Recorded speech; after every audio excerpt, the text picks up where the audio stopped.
Hi hello Kavya Maran గారు ఎంత పని చేశారండి. ఇండియన్ క్రికెట్ ఫ్యాన్స్తో నేషనల్ గేమ్ ఆడుతున్నారు. సో రీసెంట్గా ది 100 అనే టోర్నమెంట్ ఆక్షన్లో కావ్య మారన్ గారు ఒక పాకిస్తాన్ ప్లేయర్ని కొన్నారు తన టీంలోకి. ఎస్ఆర్ లీడ్స్ అనే టీంకి. సోషల్ మీడియాలో ఫుల్ నెగిటివిటీ వచ్చింది. Boycott SRH team in IPL అని చెప్పి హ్యాష్ట్యాగ్తో బాగా న్యూస్ స్ప్రెడ్ అవుతుంది.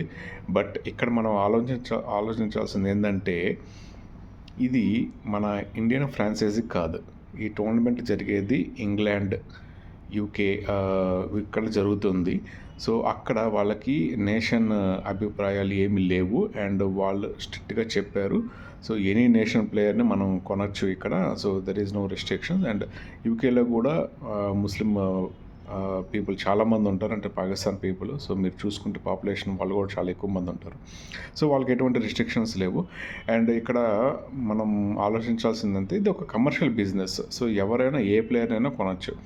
అండ్ మన ఇండియన్ ఓనర్స్ వేరే వేరే టోర్నమెంట్స్లో కూడా ఉన్నారు. లైక్ సౌత్ ఆఫ్రికా T20లో కానీ ఇంకా వేరే టోర్నమెంట్స్లో కూడా మన టీమ్స్ ఉన్నాయి అండ్ ప్లేయర్స్ కూడా ఉన్నారు. On the combination of all nation players. So ఇక్కడ కూడా వీళ్ళు కమర్షియల్గా బిజినెస్ కోసమే వాళ్ళు కొన్నారే కానీ ఎటువంటి ప్రాంతీయ విభేదాలు కానీ లేదంటే ఇండియా మీద ఎగనిస్ట్గా కానీ కాదు. అండ్ మన ఐపీఎల్ మనకుంది అండ్ మన ఎస్ఆర్హెచ్ టీము మనకుంది.